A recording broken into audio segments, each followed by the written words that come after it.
프랑켄슈타인 제2장. 우리는 함께 자랐고 나이 차이는 채 한 살도 되지 않았습니다. 우리가 어떤 종류의 불화나 다툼도 몰랐다는 것은 말할 필요도 없습니다. 조화는 우리 우정의 영혼이었고 우리 성격에 존재했던 다양성과 대조는 우리를 더욱 가깝게 만들었습니다. 엘리자베스는 더 차분하고 집중적인 성격이었지만 저의 모든 열정에도 불구하고 저는 더 강렬한 집중력을 발휘할 수 있었고 지식에 대한 갈증에 더 깊이 빠져들었습니다. 그녀는 시인들의 공중 창조물을 따라다니는데 몰두했습니다. 그리고 우리 스위스 집을 둘러싼 장엄하고 경이로운 풍경들, 다시 말해 산들의 숭고한 모습, 계절의 변화, 폭풍과 고요함, 겨울의 침묵, 그리고 우리 알프스 여름의 생명력과 소란스러움, 이런 풍경들 속에서 그녀는 감탄과 기쁨을 위한 충분한 여지를 찾았습니다. 제 동반자가 진지하고 만족스러운 정신으로 사물의 장엄한 외관을 바라보는 동안 저는 그것들의 원인을 조사하는 것을 즐겼습니다. 세상은 제게 제가 신성하게 풀고 싶은 비밀이었습니다. 호기심, 자연에 숨겨진 법칙을 배우려는 진지한 탐구, 그것들이 제게 펼쳐졌을 때 느끼는 황홀경에 가까운 기쁨은 제가 기억할 수 있는 가장 초기 감각들 중 하나입니다. 저보다 7살 어린 둘째 아들이 태어나자 저희 부모님은 방랑 생활을 완전히 그만두시고 고국에 정착하셨습니다. 우리는 제네바의 집 한 채와 도시에서 한 리그 남짓 떨어진 호수 동쪽 기슭 벨리브의 시골 별장을 소유하고 있었습니다. 우리는 주로 후자에 거주했고 저희 부모님의 삶은 상당한 은둔 속에서 지나갔습니다. 저는 군중을 피하고 소수의 사람들에게 열렬히 애착을 갖는 성격이었습니다. 그래서 저는 대체로 학교 친구들에게 무관심했지만 그들 중 한 명과 가장 가까운 우정의 유대로 맺어졌습니다. 앙리 글레르발은 제네발 상인의 아들이었습니다. 그는 비범한 재능과 상상력을 가진 소년이었습니다.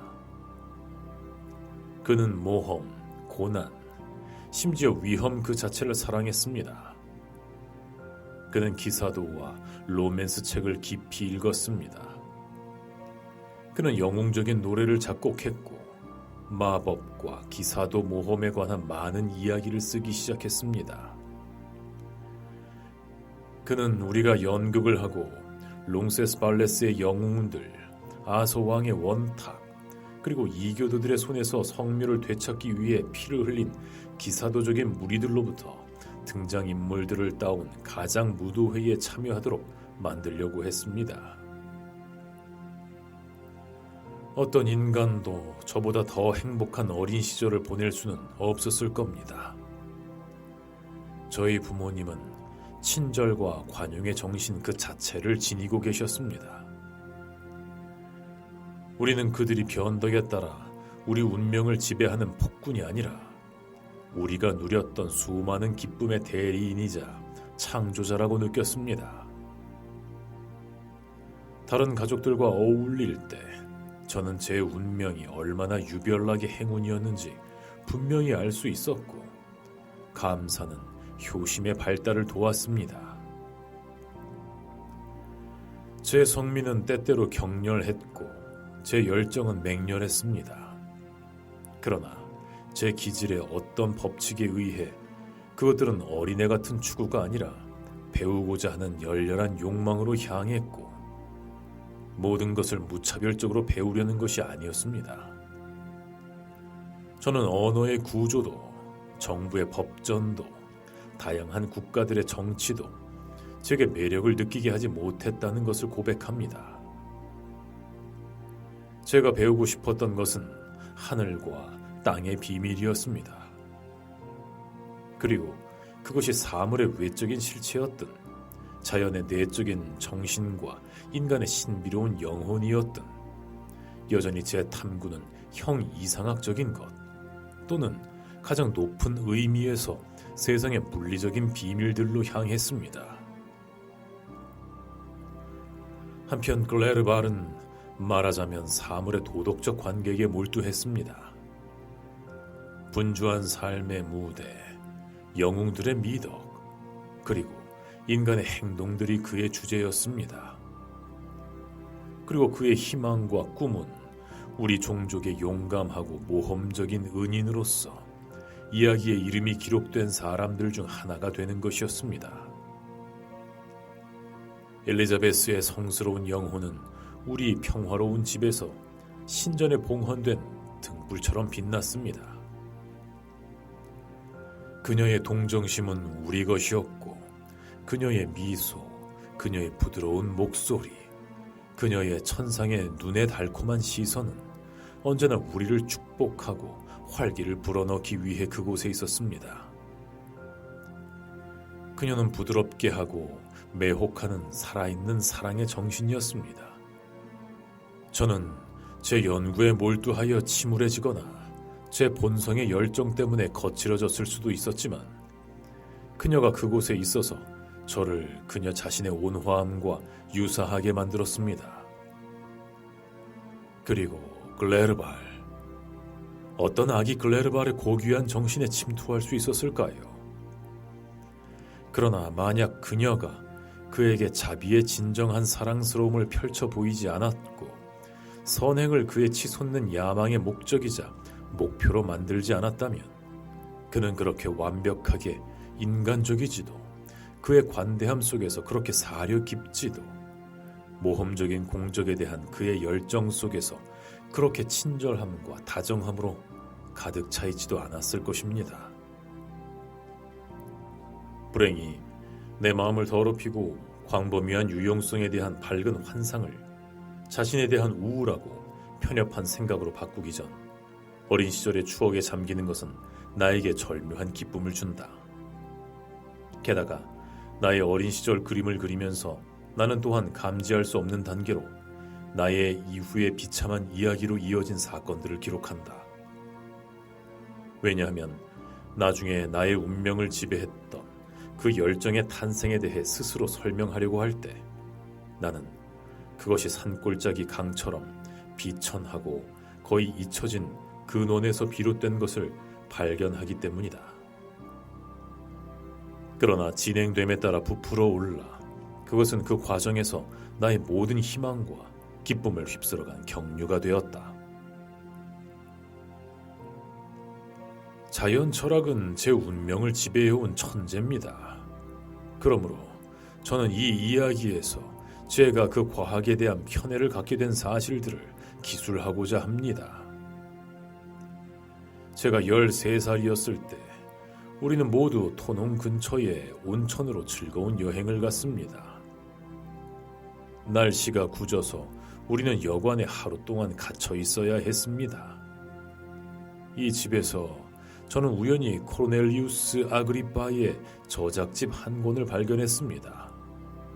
저는 무관심하게 그것을 펼쳤습니다. 그가 증명하려는 이론과 그가 이야기하는 놀라운 사실들은 곧 이 감정을 열광으로 바꾸었습니다. 새로운 빛이 제 마음에 떠오르는 듯했고 기쁨에 겨워 저는 제 발견을 아버지께 알렸습니다. 아버지는 제 책의 표지를 아무렇게나 쳐다보시고는 말씀하셨습니다. 아, 코르넬리우스 아그리파라니. 사랑하는 빅터야, 이런 데 시간을 낭비하지 마라. 이건 형편없는 쓰레기란다. 만약에 아버지가 이 말 대신에 아그리파의 원리들이 완전히 폐기되었고 고대의 과학보다 훨씬 더 강력한 힘을 가진 현대 과학 체계가 도입되었으며 고대 과학의 힘은 공상적인 반면 현대 과학의 힘은 실제적이고 실용적이라는 것을 제게 설명해 주시는 수고를 하셨더라면, 그런 상황에서는 제가 분명히 아그리빠를 버리고 뜨거워진 제 상상력을 이전의 학문으로 더 큰 열정으로 돌아감으로써 만족시켰을 것입니다. 심지어 제 생각의 흐름이 제 파멸로 이끈 치명적인 충동을 결코 받지 않았을 가능성도 있습니다. 그러나 아버지가 제 책을 대충 훑어보신 것으로는 그가 그 내용을 알고 계셨다는 것을 전혀 확신할 수 없었고, 저는 계속해서 가장 큰 탐욕으로 읽었습니다. 집에 돌아와서 제가 가장 먼저 할 일은 이 저자의 전집을 구하는 것이었고, 그 후에는 파라케르수스와 알베르투스 마그누스의 전집을 구했습니다. 저는 이 작가들의 거친 공상들을 즐겁게 읽고 연구했습니다. 그것들은 저 외에는 거의 아무도 모르는 보물처럼 보였습니다. 저는 언제나 자연의 비밀을 파헤치고자 하는 열렬한 갈망에 사로잡혀 있었다고 자신을 묘사했습니다. 현대 철학자들의 격렬한 노력과 놀라운 발견에도 불구하고 저는 항상 제 연구에서 불만족스럽고 만족하지 못한 채 돌아왔습니다. 아이작 뉴턴 경은 자신이 진리에 거대하고 미개척된 바닷가에서 조개 껍데기를 줍는 아이처럼 느꼈다고 공언했다고 합니다. 제가 아는 자연 철학의 각 분야에서 그의 후계자들은 제 어린아이 같은 이해력으로도 같은 추구를 하는 초심자들처럼 보였습니다. 교육받지 못한 농부는 주위의 원소들을 보았고 그것들의 실용적인 용도를 알고 있었습니다. 가장 박식한 철학자도 그보다 조금 더 알았을 뿐입니다. 그는 자연의 얼굴을 부분적으로 드러냈지만 그녀의 불멸의 윤곽은 여전히 경이롭고 신비였습니다. 그는 해부하고 분석하고 이름을 붙일 수 있었지만 최종 원인은 말할 것도 없고 2차 및 3차 등급의 원인들은 그에게 전혀 알려지지 않았습니다. 저는 인간이 자연의 성체에 들어가는 것을 막는 것처럼 보이는 요새와 장애물들을 응시했고 경솔하고 무지하게 불평했습니다. 그러나 여기에는 책들이 있었고 더 깊이 파고들어 더 많이 아는 사람들이 있었습니다. 저는 그들이 단언하는 모든 것을 그대로 믿었고 그들의 제자가 되었습니다. 18세기에 그런 일이 일어났다는 것이 이상하게 보일지 모르지만 제네바 학교에서 교육과정을 따르는 동안 저는 제가 가장 좋아하는 학문에 관해서는 상당 부분 독학했습니다. 아버지는 과학적인 분이 아니었고 저는 지식에 대한 학생의 갈증에 더해 아이의 맹목과 씨름해야 했습니다. 새로운 스승들의 지도 아래 저는 철학자의 돌과 생명의 비약을 찾는 일에 가장 큰 근면함을 몰두했습니다. 그러나 후자는 곧 저의 모든 관심을 독차지하게 되었습니다. 부는 부차적인 목표였지만 만약 제가 인간의 몸에서 질병을 몰아내고 인간을 폭력적인 죽음 외에는 어떤 것에도 취약하지 않게 만들 수 있다면 그 발견에 어떤 영광이 따르겠습니까? 이것들만이 저의 유일한 환상은 아니었습니다. 유령이나 악마를 불러내는 것은 제가 가장 좋아하는 작가들이 아낌없이 약속한 것이었고 저는 그 성취를 가장 간절히 추구했습니다. 그리고 만약 제 주문이 항상 실패했다면 저는 그 실패를 제 스승들의 기술이나 성실함의 부족보다는 제 자신의 미숙함과 실수 탓으로 돌렸습니다.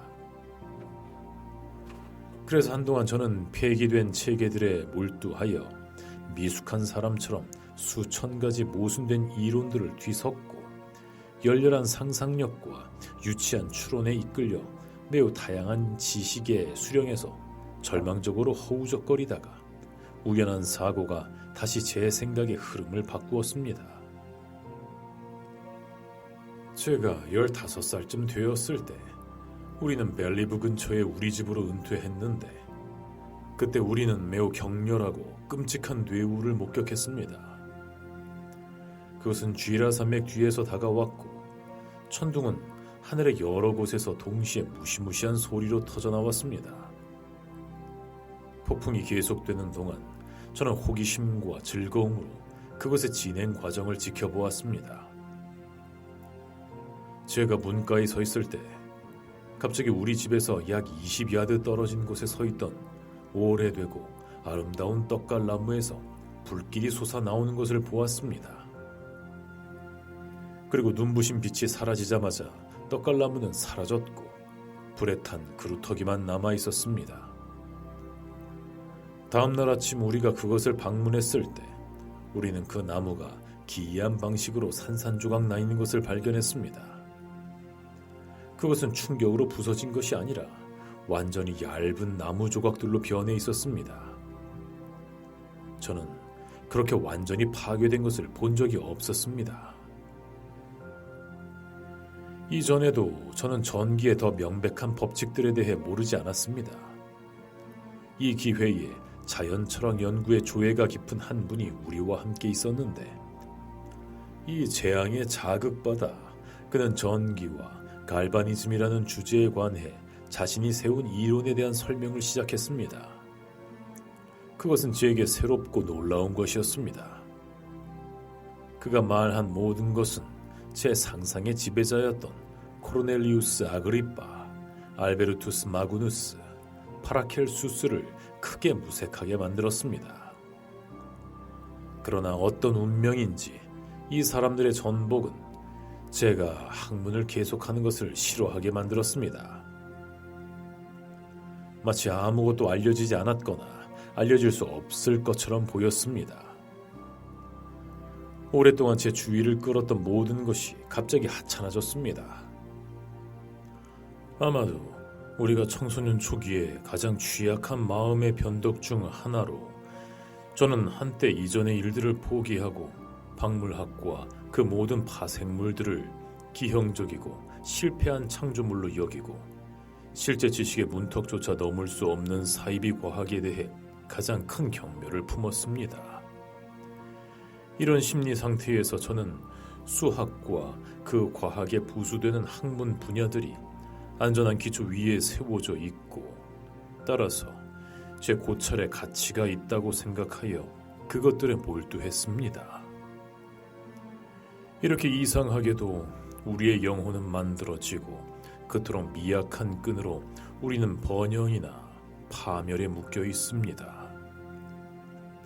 돌이켜보면 이 거의 기적적인 성향과 의지의 변화는 제 삶의 수호천사가 즉시 제안한 것, 즉 이미 별들 속에 드리워져 저를 감싸려 하고 있던 폭풍을 피하기 위해 보존의 영이 마지막으로 기울인 노력인 것처럼 보입니다. 그녀의 승리는 제가 고대에 그리고 최근에는 저를 괴롭히던 학문들을 포기한 후에 뒤따른 비정상적인 평온과 영혼의 기쁨으로 알려졌습니다. 이리하여 저는 그것들의 추구와 악을, 그것들을 무시하는 것과 행복을 연관시키도록 가르침을 받아야 했습니다. 그것은 선의 정신의 강력한 노력이었지만 효과가 없었습니다. 운명은 너무나 강력했고 그녀의 불변의 법칙들은 저의 완전하고 끔찍한 파멸을 명령했습니다.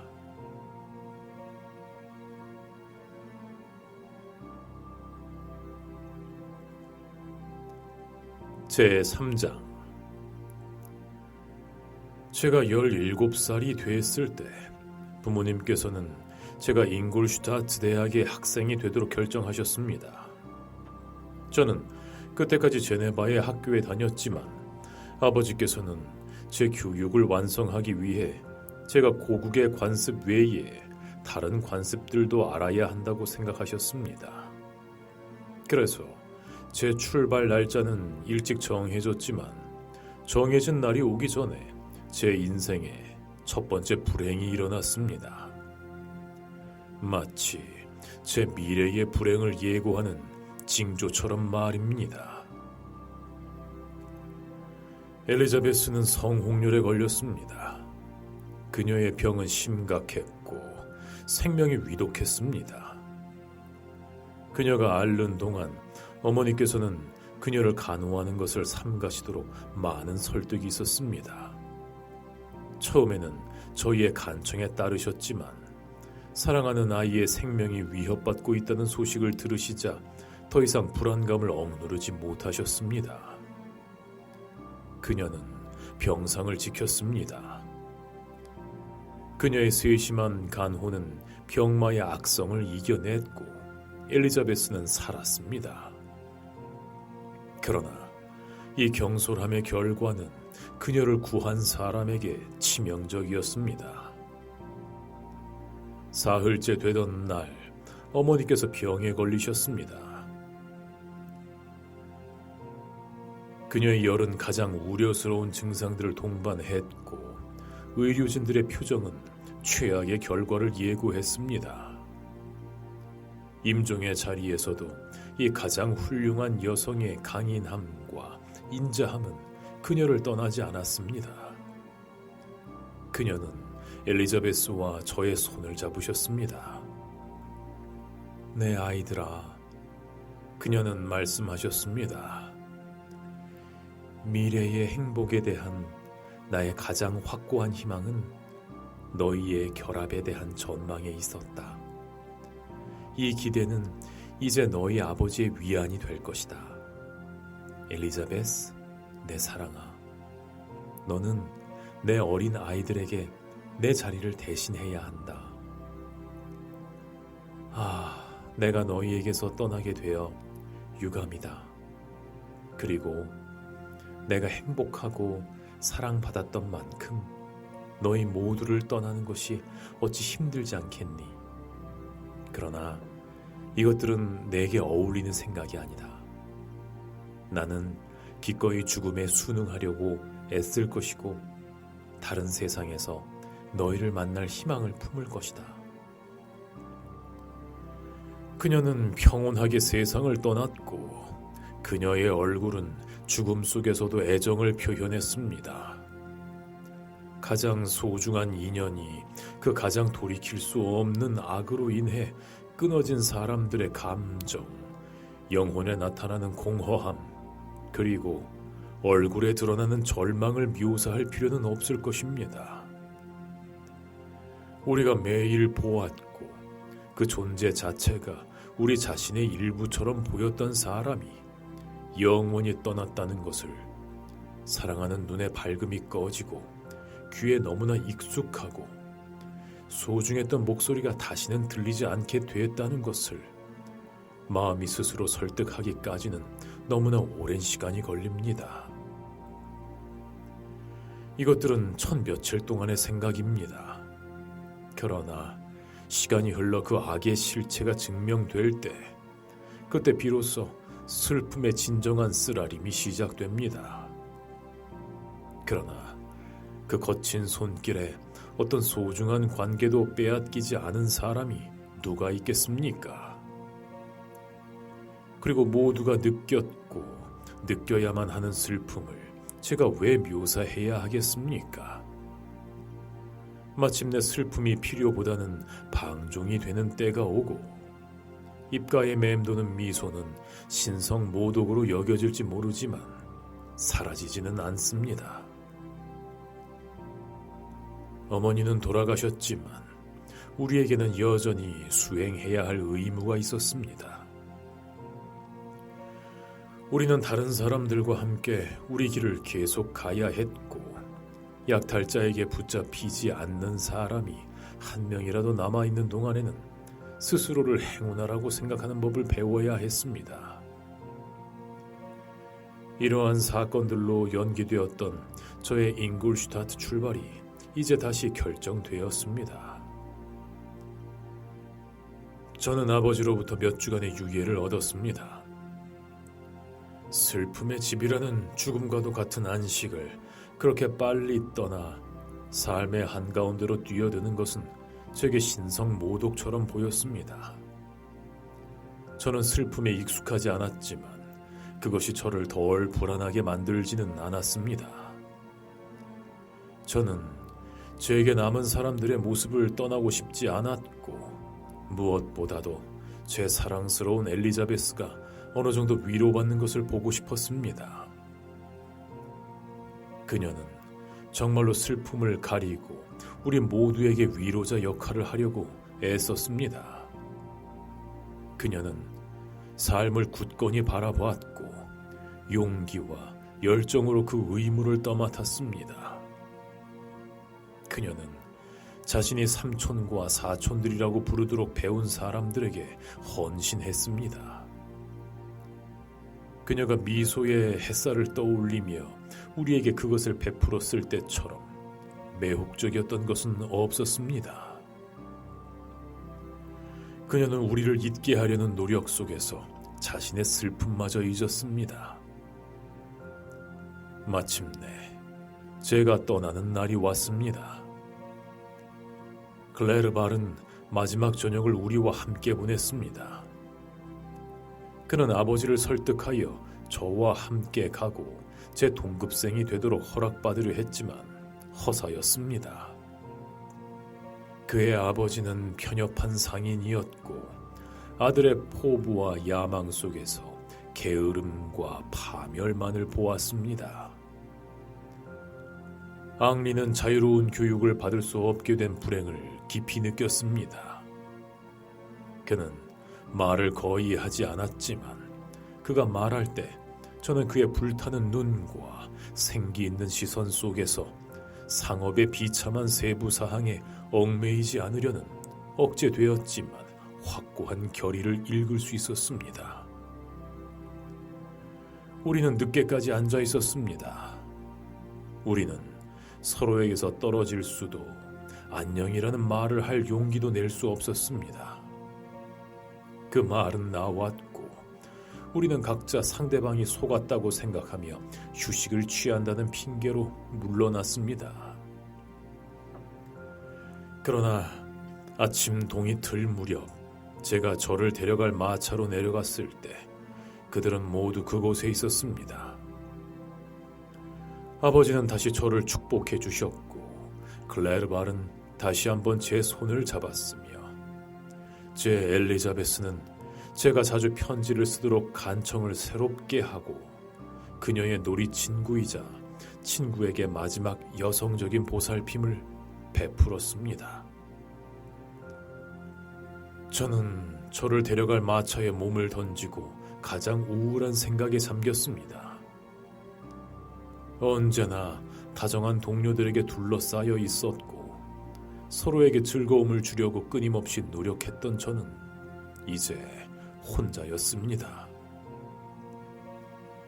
제가 가고 있는 대학에서는 제 스스로 친구를 사귀고 제 스스로를 보호해야 했습니다.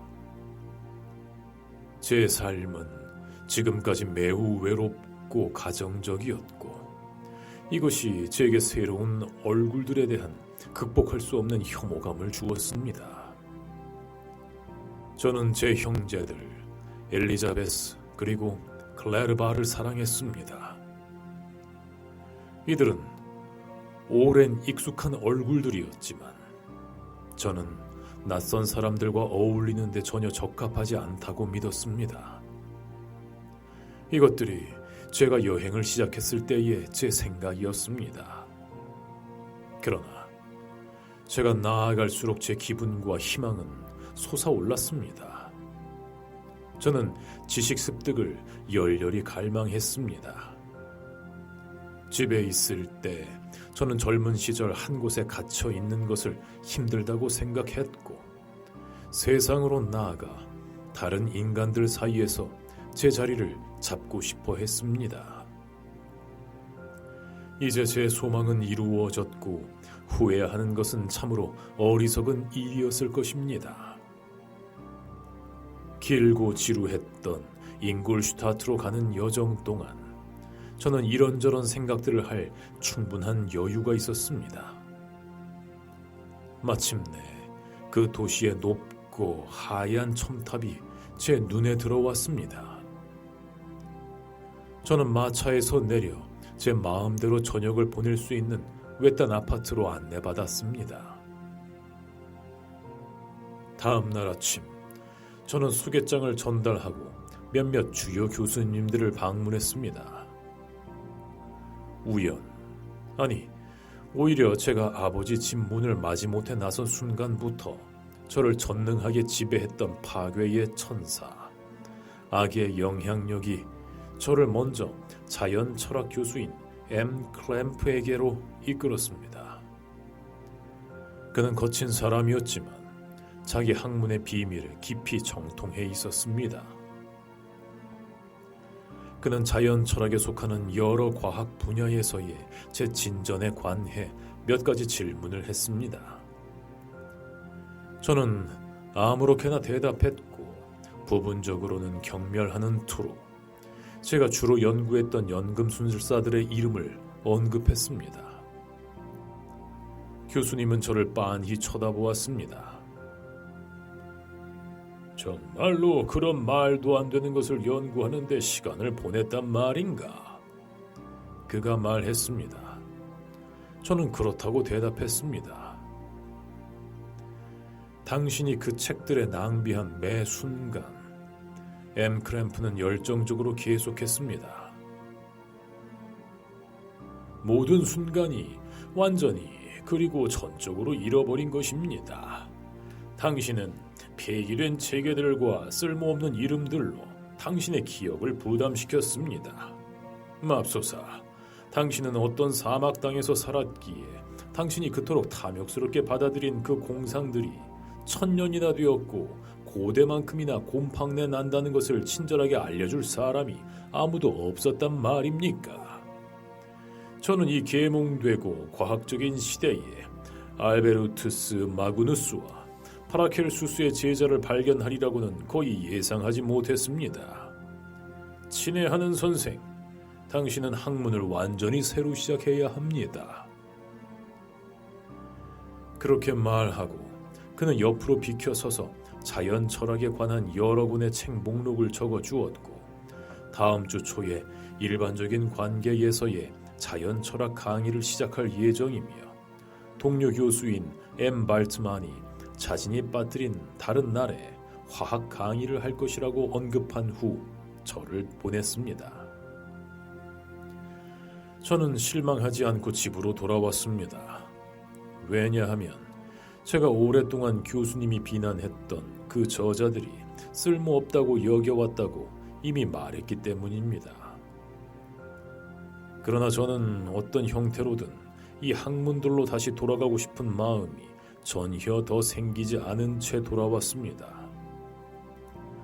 크램프는 땅딸막한 키에 거친 목소리와 혐오스러운 얼굴을 가진 사람이었습니다.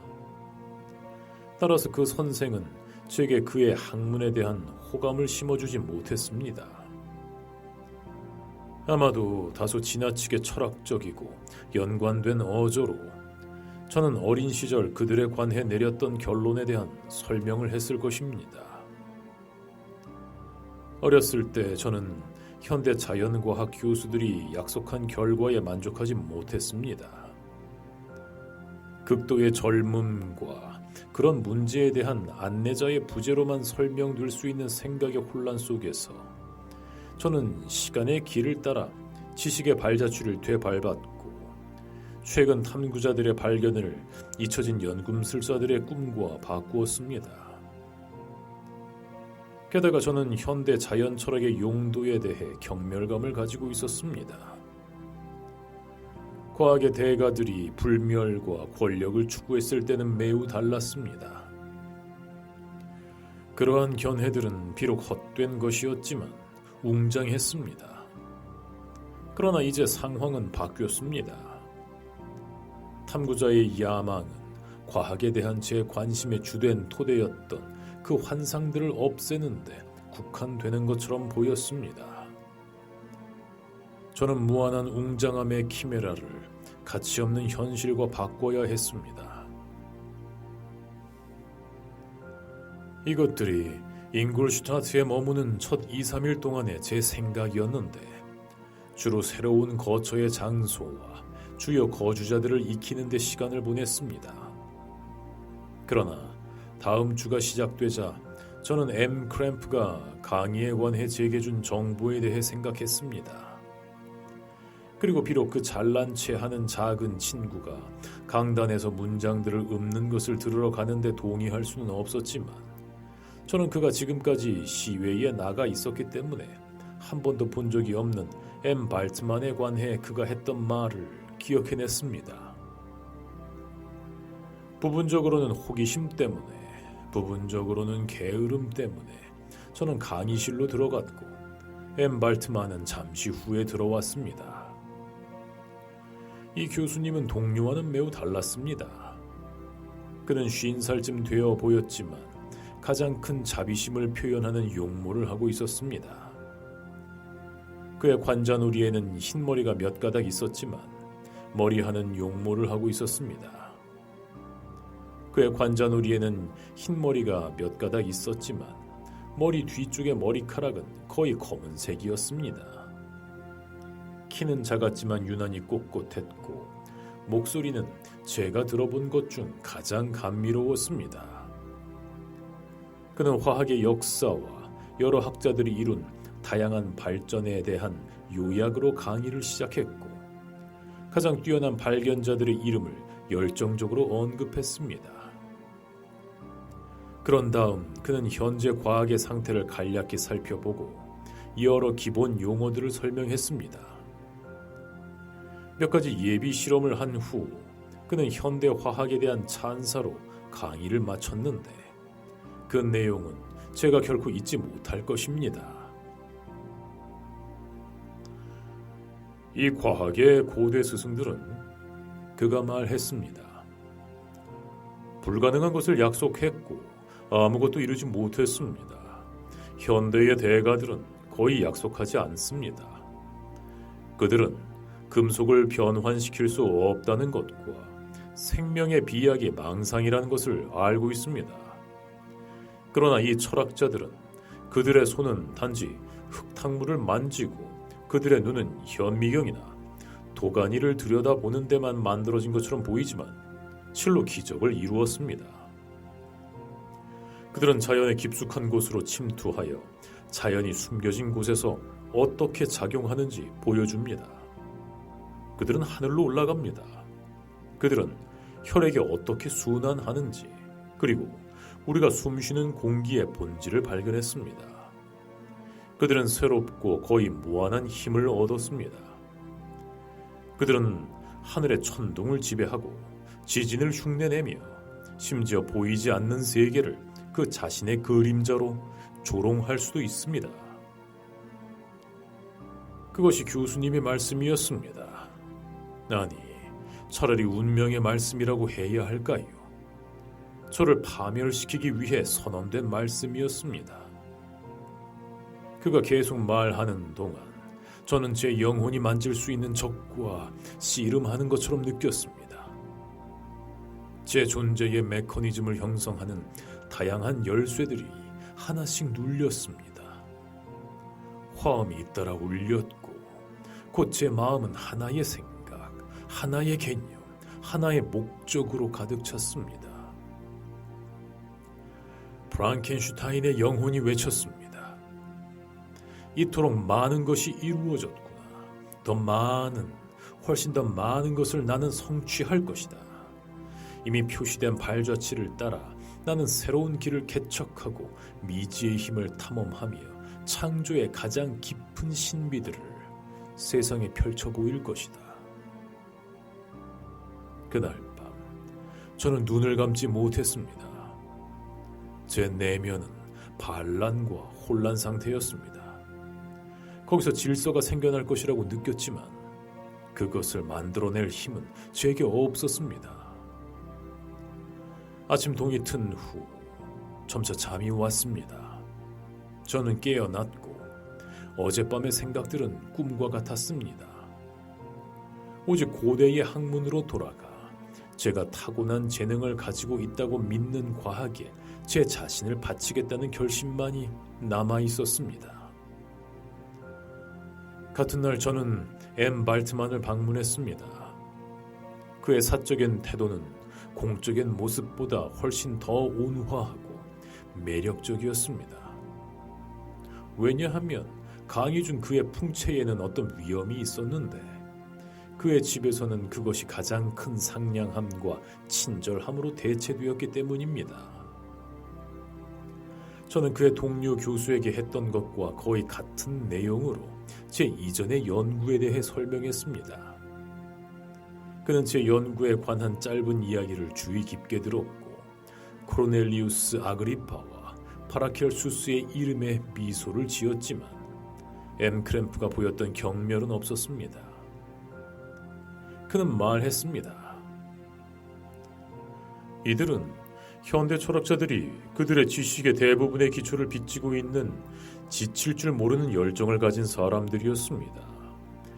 그들은 우리에게 더 쉬운 과제를 남겨주었는데 그것은 그들이 상당 부분 밝혀내는 데 도구가 되었던 사실들의 새로운 이름을 붙이고 연관된 분류로 정리하는 것이었습니다.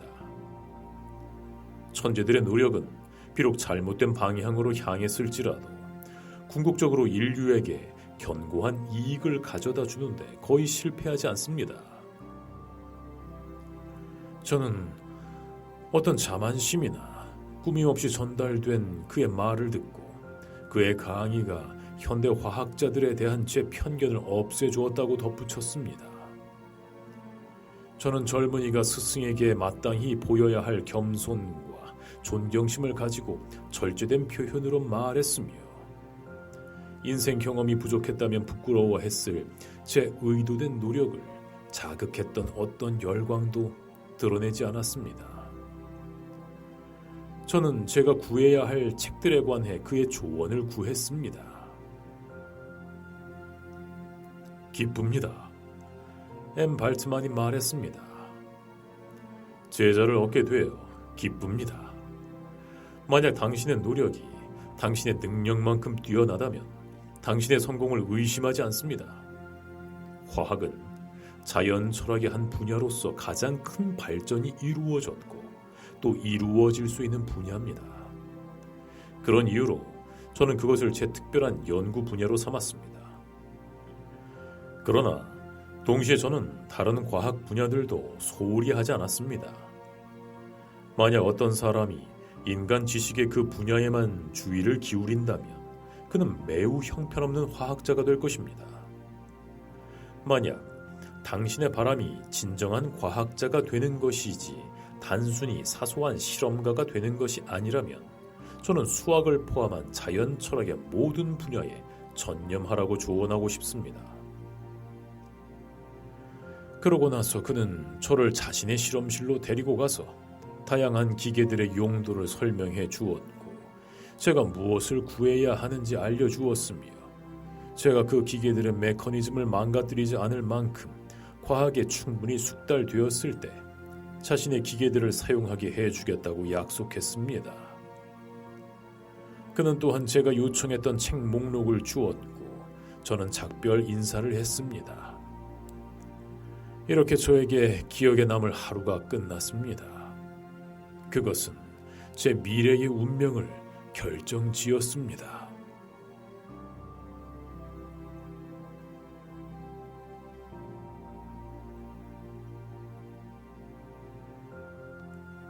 제4장 이날부터 자연 철학, 특히 그 용어의 가장 포괄적인 의미에서의 화학이 거의 저의 유일한 일이 됐습니다. 저는 현대 탐구자들이 이 주제들에 관해 쓴 천재성과 분별력으로 가득 찬 그 저작들을 열심히 읽었습니다. 저는 강의에 참석했고 대학의 과학자들과 교분을 쌓았으며 심지어 엠 크램프에게서도 많은 건전한 분별력과 실제적인 정보를 발견했습니다. 물론 혐오스러운 용모와 태도와 결합되어 있었지만 그렇다고 해서 덜 가치가 있는 것은 아니었습니다.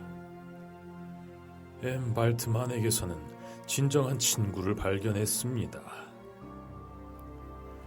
그의 온화함은 결코 독단론에 물들지 않았고 그의 가르침은 모든 현학적인 생각을 사라지게 하는 솔직함과 선량함의 분위기로 주어졌습니다. 그는 수천 가지 방식으로 저를 위해 지식의 길을 평탄하게 해주었고 가장 난해한 탐구들을 제 이해력에 명확하고 용이하게 만들어 주었습니다. 제 학업은 처음에는 변덕스럽고 불확실했지만 진행됨에 따라 힘을 얻었고 곧 너무나 열렬하고 간절해져서 제가 아직 실험실에 몰두하고 있는 동안 아침 햇살의 별들이 종종 사라지곤 했습니다. 제가 그토록 열심히 매진했으니 제 발전이 빨랐다는 것은 쉽게 짐작할 수 있을 겁니다. 제 열정은 실로 학생들의 놀라움이었고 제 숙달은 스승들의 놀라움이었습니다. 크램프 교수는 종종 교활한 미소를 지으며 코르넬리우스 아그리빠는 어떻게 되어가냐고 제게 묻곤 했고 반면 M. 발트만은 제 발전에 대해 가장 진심 어린 환희를 표현했습니다. 2년이 이런 식으로 지나갔고 그동안 저는 제네바를 한 번도 방문하지 않았지만 제가 이루고 싶었던 몇 가지 발견을 추구하는데 온 마음과 영혼을 다 바쳤습니다. 경험해본 사람 외에는 아무도 과학의 유혹을 상상할 수 없습니다. 다른 학문에서는 다른 사람들이 이미 갔던 곳까지만 갈 수 있고 더 이상 알 것이 없지만 과학적 추구에서는 발견과 경이로움을 위한 끊임없는 양식이 있습니다. 하나의 학문을 면밀히 추구하는 평범한 능력의 정신은 틀림없이 그 학문에서 큰 숙달에 도달할 것이며 끊임없이 하나의 추구 대상을 얻고자 했고 오로지 이것에만 몰두했던 저는 너무나 빠르게 발전하여 2년이 끝날 무렵에는 몇 가지 화학 기구의 개선에 관한 몇 가지 발견을 이루었고 이는 대학에서 저에게 큰 존경과 감탄을 안겨주었습니다. 제가 이 지점에 도달하여 잉골슈타트의 어떤 교수들의 가르침에 의존하는 만큼 자연 철학의 이론과 실제에 정통하게 되었을 때 그곳에서의 제 거주가 더 이상 제 발전에 도움이 되지 않았으므로 제 친구들과 고향으로 돌아갈 생각을 하고 있었는데 그때 제 체류를 연장시킨 사건이 일어났습니다. 제 주의를 특히 끌었던 현상 중 하나는 인간의 몸 구조 그리고 실제로 생명을 부여받은 어떤 동물이든 그 구조였습니다. 저는 종종 자문했습니다. 생명의 원리는 어디에서 비롯됐을까? 그것은 대담한 질문이었고 언제나 신비로 여겨져 온 질문이었습니다.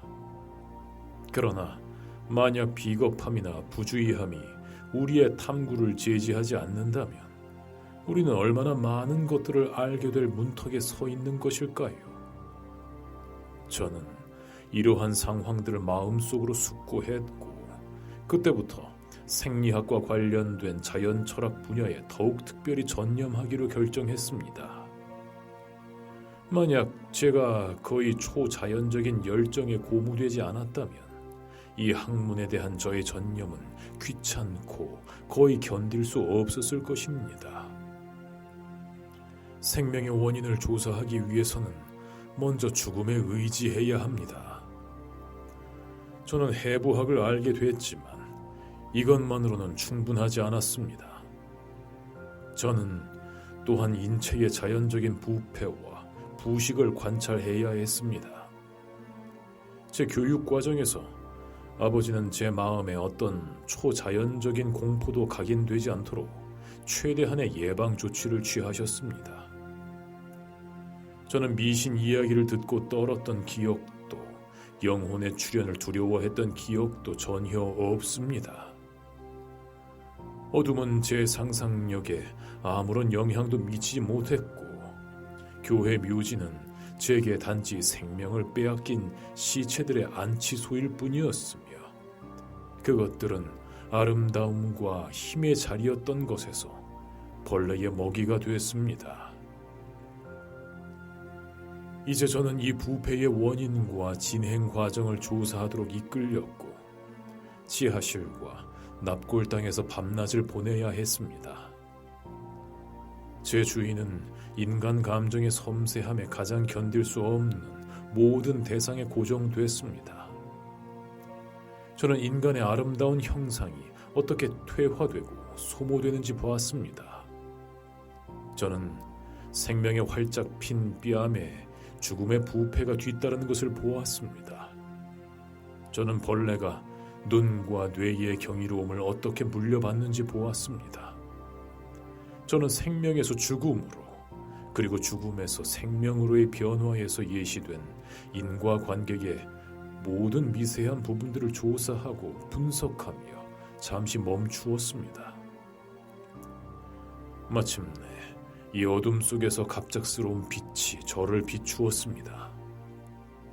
너무나 찬란하고 경이로우면서도 너무나 단순한 빛이어서 그것이 보여주는 전망의 광대함에 현기증을 느끼는 동시에 같은 과학을 향해 탐구를 지휘했던 그토록 많은 천재들 중에서 저 혼자만이 그토록 놀라운 비밀을 발견하도록 남겨졌다는 사실에 놀랐습니다.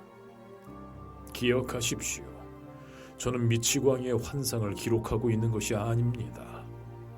제가 지금 단언하는 것이 사실이라는 것보다 태양이 하늘에서 더 확실하게 빛나지는 않습니다.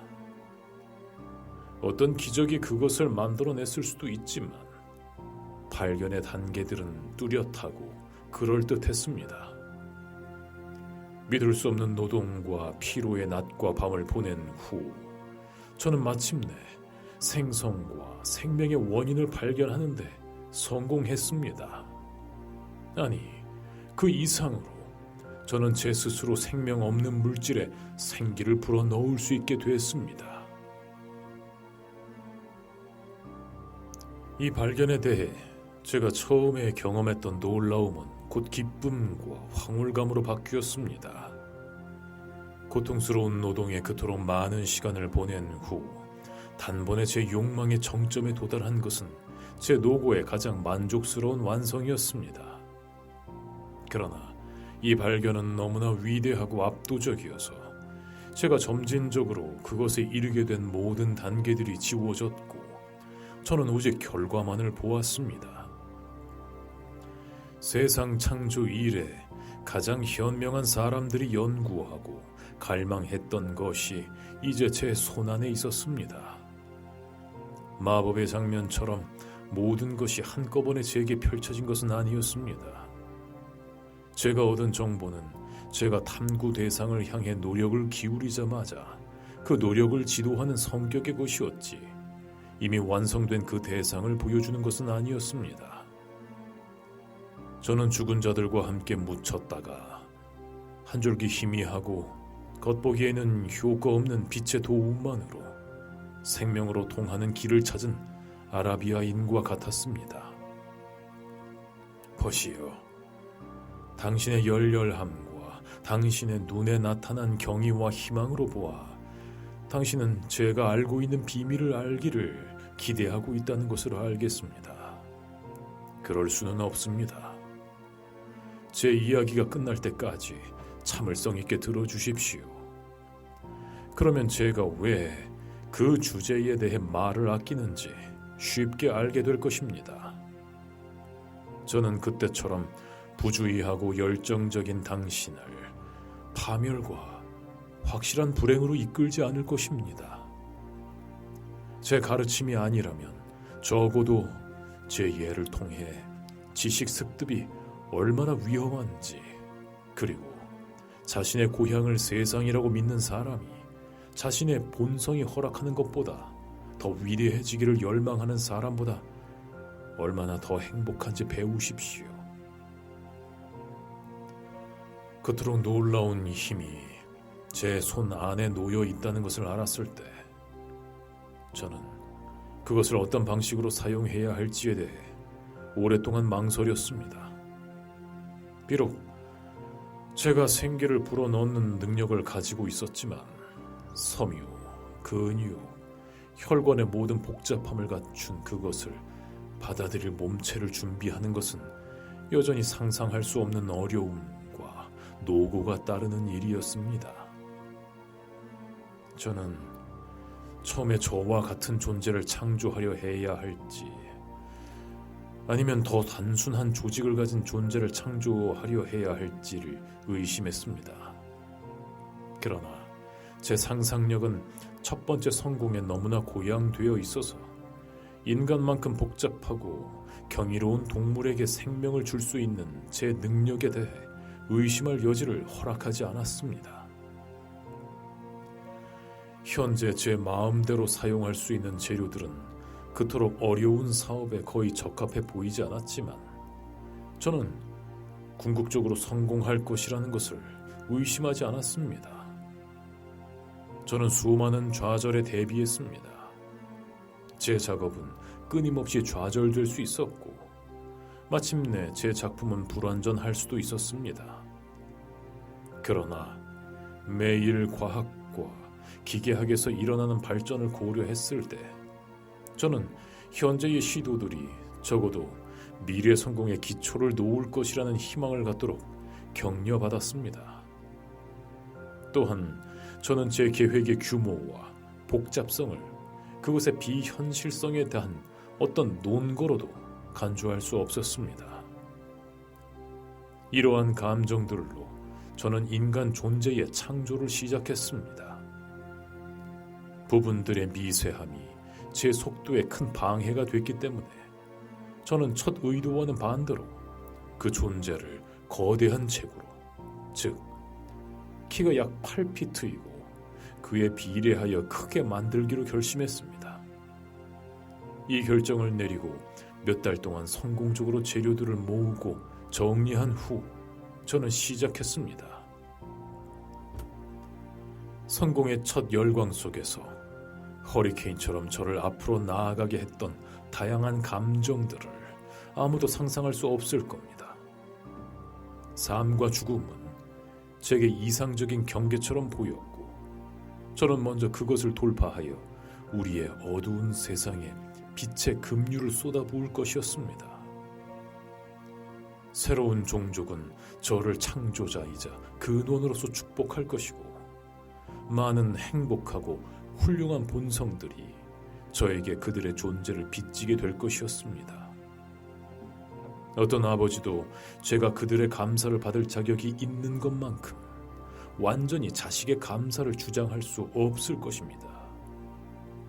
이러한 생각들을 추구하면서 만약 제가 생명 없는 물질에 생기를 불어넣을 수 있다면 시간이 지남에 따라 비록 지금은 불가능하다는 것을 알았지만 죽음이 명백히 몸을 부패에 바쳤던 곳에서 생명을 새롭게 할 수 있을지도 모른다고 생각했습니다.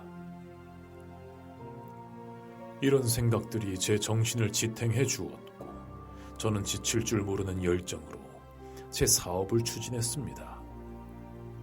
제 뺨은 연구로 창백해졌고 제 몸은 감금으로 쇠약해졌습니다.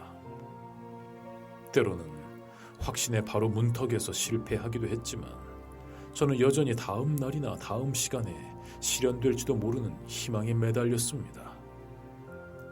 저만이 가진 하나의 비밀은 제가 제 자신을 바쳤던 희망이었고 다른 제 한밤중의 노고를 지켜보았으며 저는 풀리지 않고 숨막히는 열정으로 자연을 그 은신처까지 추적했습니다. 제가 무덤의 불경스러운 습기 속을 더듬거나 생명 없는 진흙에 생기를 불어넣기 위해 살아있는 동물을 고문했을 때 제 비밀스러운 노고의 공포를 누가 상상할 수 있겠습니까? 지금 제 팔다리는 떨리고 제 눈은 그 기억으로 헤엄칩니다. 그러나 그때는 저항할 수 없고 거의 광적인 충동이 저를 앞으로 밀어붙였습니다. 저는 이 하나의 추구를 제외하고는 모든 영혼이나 감각을 잃은 것 같았습니다. 그것은 실로 지나가는 황홀경일 뿐이었고, 부자연스러운 자극이 작용을 멈추고 제가 옛 습관으로 돌아가자마자 새롭게 예리하게 느끼게 만들었을 뿐입니다. 저는 납골당에서 뼈를 모으고 불경스러운 손가락으로 인간 골격의 엄청난 비밀들을 어지럽혔습니다.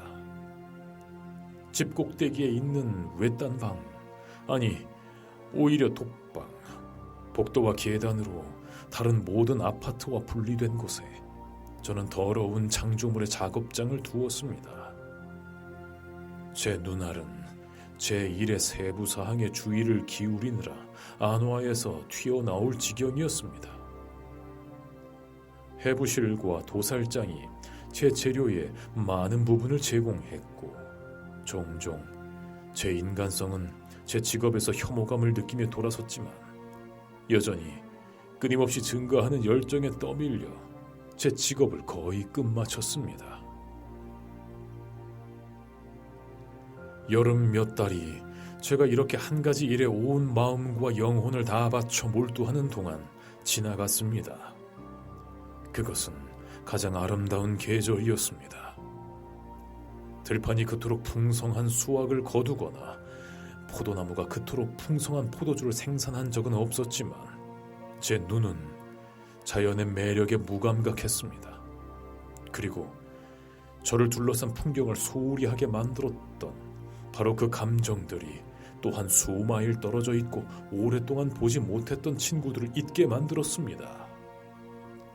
제 침묵이 그들을 불안하게 한다는 것을 알았고 아버지의 말씀을 잘 기억하고 있었습니다.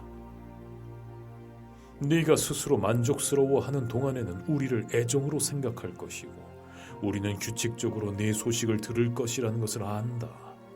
만약 내가 네 편지의 왕래에 어떤 중단을 네 다른 의무들도 똑같이 소홀히 하고 있다는 증거로 간주한다면 너는 나를 용서해야 한다.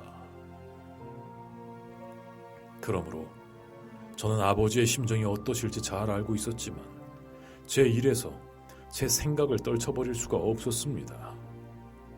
그 자체로는 혐오스러웠지만 제 상상력을 거부할 수 없이 사로잡았던 일이었습니다. 저는 마치 제 본성의 모든 습관을 삼켜버린 그 위대한 목표가 완성될 때까지 제 애정의 감정과 관련된 모든 것을 미루고 싶은 것 같았습니다.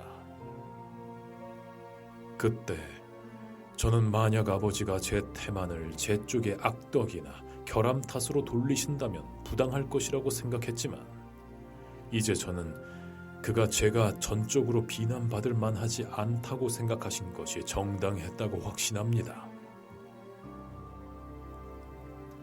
완벽한 인간은 항상 차분하고 평화로운 마음을 유지해야 하며 결코 열정이나 일시적인 욕망이 그의 평온을 방해하도록 허용해서는 안 됩니다. 저는 지식 추구가 이 규칙의 예외라고 생각하지 않습니다. 만약 당신이 몰두하는 학문이 당신의 애정을 약화시키고 어떤 불순물도 섞일 수 없는 그 단순한 즐거움에 대한 당신의 취향을 파괴하는 경향이 있다면 그 학문은 확실히 불법적입니다. 즉, 인간의 마음에 적합하지 않습니다.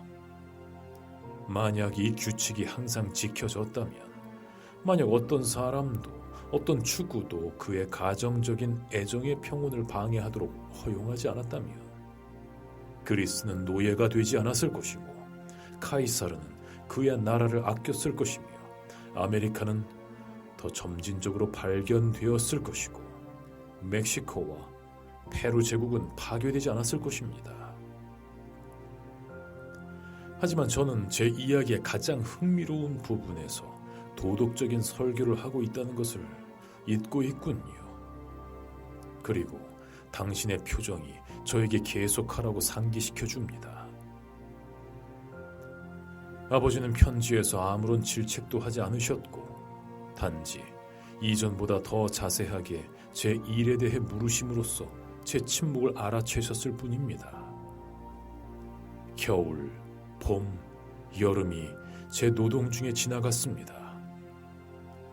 그러나 저는 꽃이나 펼쳐지는 잎사귀, 이전에는 언제나 제게 최고의 기쁨을 주었던 광경들을 지켜보지 않았습니다.